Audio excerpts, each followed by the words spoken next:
Young entrepreneurs, a director and a ska band on today's show. It's going to be a mishmash of GST, IFA and ska music in the next hour. So keep it here on Bella.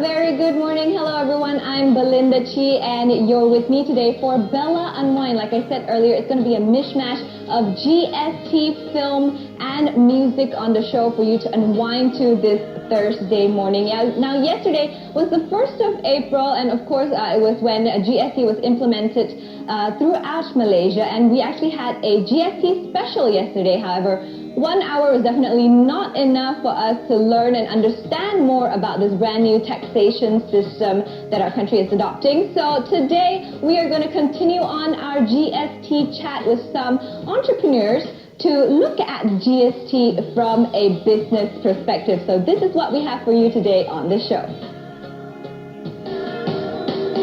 Young entrepreneurs are told to persevere in their endeavors and register their companies for the goods and services tax purposes.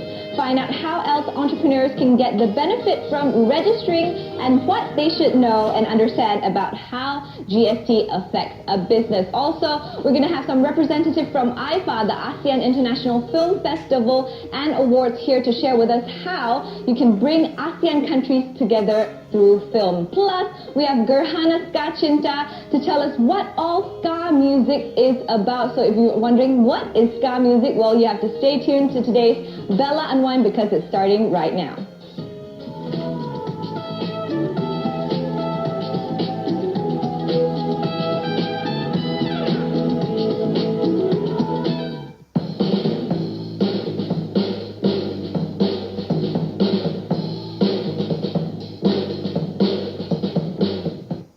So yesterday on our Bella GST special, we spoke about how GST will affect us as consumers. But today, we're going to go for the business side of GST. And here to share with us how GST will affect businesses, we have two very special guests. Can I please welcome Tengku Faizwa Tengku Razif, who's the president of Malaysia Young Female Entrepreneur Network, or MyFriend. And with her is Shadhana Sekaran, who's an exco of Malaysia Young Female Entrepreneur Network as well. So welcome, ladies. Thank you. Female entrepreneurs, budding entrepreneurs. So what do you think of GST? How will it help or benefit businesses? Faizwa. Okay. First of all, we know that they have the government has introduced GST for since last year, and I don't think many people actually gain a lot of information out of it, and people are really worried, and a lot of people are confused. I think they were rushing. Not only the consumers, I think even the business owners and people in the manufacturing industry, they're all still a bit confused as to what is GST and how it will affect their business. So actually GST is supposed to be more transparent for everybody. Let's say before this, when you were buying something from the supermarket, so the tax is already included in whatever you buy. So now actually they have to take it out and actually tell you how much you're paying for, how much tax you're paying for. So I guess that's good for entrepreneurs and consumers also. And then you can actually manage whereby that GST is supposedly imposed on items that are supposed to be luxurious. Like for example, we were talking just now, instead of drinking coffee at Starbucks, you can just, have some, you buy the coffee machine and buy the bean. You know what? Speaking about coffee, because yesterday I received this booklet from the people from Fonka, and it's a shopper's guide. And Nescafe actually is dropped. The price of Nescafe has actually dropped. Yeah, but then I read something that they say that the 3-in-1 coffee is still charged GST. But if you buy coffee bean and put it in the machine, then that's value added. Correct. Because they've already processed it. So anything processed is sort of taxed, right? Yeah. Okay. How about you, Shadhana? What do you think of GST in business? Well, basically what I would say is that people will be more aware, as what Tengku Faizwa was mentioning. They'll be more aware of what they are spending for, and they would actually take the bill and look into it, and they would be more, they would be able to manage it better, I feel. They would not just spend immediately. They would think before they even spend. So that is what we are looking at. Rather than talking about how the GST is going to impact us, I would like to in fact inform or talk to people on how we can manage it. On a financial perspective. Okay, we'll touch about that later. But now, let's say there are young entrepreneurs out there, they want to start a business. Should they be afraid of starting one now because of GST? No, actually, I think you can start with businesses like micro entrepreneurs, like starting an online business perhaps to supplement your income, especially if, let's say, you are a lady and you're not working at all. But even if, let's say, you have a 9-to-5 job, you can always have an online business. So nowadays there's a lot of incentives given to start a micro, and you can you can actually, and you can work at home, you have your own time, and you can have additional income. So it's actually a really good time to start. But are online businesses subject to GST as well? Yes, if you make 500,000 ringgit and above. So what you should do is you should try to, in order for you to you should add value to your product. Like for example, you take advantage of, let's say recently we have F1. Okay, so if you are selling cupcakes, then you can make cupcakes that are somewhat F1 related. Then you can sell it for a better price. And then maybe if you actually make more than 500,000, then you can claim back your GST. Otherwise, you will have to bear with the GST. Okay, so from what I understand, your business would have to earn a revenue of 500,000 ringgit before you can register for a GST before you can claim account, back, sort of, right? So if what if you earn less than 500,000? Can you register for a GST ID or an account with the government? Well, you can have an ID, I think, but you can have an ID, but you don't have to. You don't fall into the GST. You have to bear it. You have to bear it. You can't claim it back. I don't really understand. So if I have a GST account and I have a business, I can charge people GST. If you make more than 500,000 a year, if not, you have to bear that GST cost, whereby you have to pay that 6% of what you make to the government. And the government will not reimburse? No. However, if you have 500,000 and above, the government will reimburse you the 6%? Correct. In what level would that be? I think you know better. Sorry? How would that reimbursement work? We would have to, of course, gather all the bills and just submit it to them, and they would refund it back to us. So in the end, you the business owner is not bearing the 6%? No. So but the consumers are? Yes. Okay. So actually, in terms of entrepreneur's point of view, you should try to make more than 500,000 a year to push back the GST to the consumers. So that's how entrepreneurs will see it. Okay. Because otherwise you will have to bear the cost and... Okay. Yeah. All right. So you were suggesting earlier that, women should try start an online business to sort of cushion the GST and trying to make 500,000 to try to cushion this GST impact on their business. But what are some other ways that women out there can, sort of not evade GST, but, make it work for their financial budgets? Okay, I would be able to contribute here. So I actually had pocket talks when GST came up. I had pocket talks because I am from a financial planning industry. Okay. And interestingly, I actually gave this talk to the lower income group because they are going to, it's going to affect them. They are going to pay GST and so on. So we actually divided them into a few groups. One was the marketing group because women and marketing were correlated. And the other was more of the partying group. the group that unwinds, right? All right. when we are stressed with the kids and so on, a partying group. So what happened was that this group, the marketing group, what they said is that when you mean marketing, you mean like go out to the pasar and supermarket and whatnot. That's the marketing, not the marketing in business terms. The shoppers. Shoppers. The shoppers. So what they did was that they said they are going to gather and they are going to actually plant their own vegetables. Oh, right. Okay. So there are about 10 of them there. They are going to plant 2 types of vegetables each, and they are going to exchange it amongst themselves. So what they are going to do is they are going to reduce traveling all the way to the supermarket, and they are actually going to save about 50 to 100 ringgit in that area, so that circle. So in a month, they are actually saving about 100 to 200 ringgit by just doing this exchange. By planting your own vegetables and exchanging. Yeah, okay. so we called it more of like back to basics, you know. Those days our great grandfathers and grandmothers used to do that, and they actually could still live with the price hike at that time. So they have planned to do that. When it came to the partying group, now I was surprised with the partying group actually. What they mentioned was that they are not going to, they are going to reduce their partying by actually maybe rather than going every 2 weeks to any of the any of the partying places, they are going to go monthly once, but they are not going to stop meeting 2 weeks once. 2 weeks once they are going to have a potluck. So they are going to cook their own meals and have it in one of the friends' places. Once. 2 weeks once they are going to have a potluck. So they are going to cook their own meals and have it in one of the friends' places. And they're going to have it there. So they basically reduce their cost, because the moment you go out, that's when you spend, and you don't actually check the little things that you have spent for. So that's how they have come up with the ideas, and I was pretty impressed. Okay. So it's cutting back a little bit and going back to basics, like maybe growing your own vegetables and whatnot. But I mean, how realistic is it to be in, living in the urban areas, in the city, and you work from 8 o'clock to 8 p.m.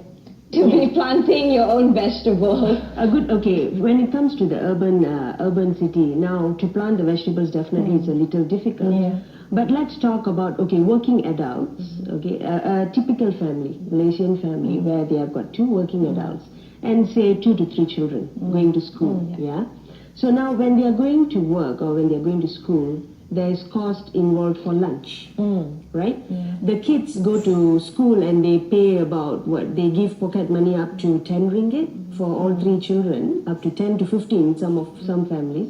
And the parents tend to spend about, say, 8 ringgit for a decent meal each. So we are talking about 40 ringgit easily, right, per day that they are spending.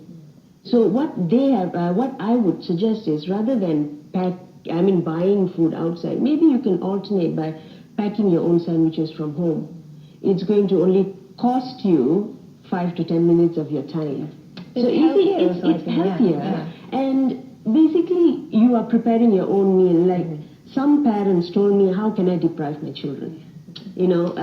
How can I say, no, you're not supposed to eat out there, the kids shouldn't. But I feel that kids should know that, look here, it is a contribute in this manner, right? I'm going to cut down my lunch, I'm going to pack my own food. Can you do that for me? I'm sure the kid would want to contribute, saying that, okay, mom, I'll be able to do something. And so it's basically more of a change in lifestyle. In lifestyle. If you want to, not have GST impact on your lifestyle so much. Because yesterday on the show, I found out that most 0-rated items are fresh items. So possibly if you can change your lifestyle into cooking more at home, eating out less, eating less processed food. Healthier as well. Healthier. But we can also plan our spending actually, because we know that 40% of the goods are going to remain the same, and 40% goes up, and the other 20% goes down. So you can actually plan your spending. At the supermarket. So what industry are you in? I'm in training. You're in training. So how has GST impacted? Has it impacted your industry and since yesterday was the first day, so we haven't had any classes yet. But I think we would have to charge our clients that GST, 6% GST. Because it's considered like enrichment classes. I help people to improve their memory, creativity, so it is something that considered enrichment and luxury. But for me, it's okay, because I can claim back the... You can claim back the 6%. Okay. How about those that cannot claim back their 6%? What would you advise them? That's why we were talking about starting those online businesses to supplement the income actually. So actually, when you're already working, then you can actually earn a little bit more money. And nowadays, I know there's a lot of online businesses and all that. So that's why you have to find ways to add value. I said just now, even if let's say you're just selling a clothing or something, but you have to make it more interesting for other people, or make it more convenient for them. Okay. Yeah.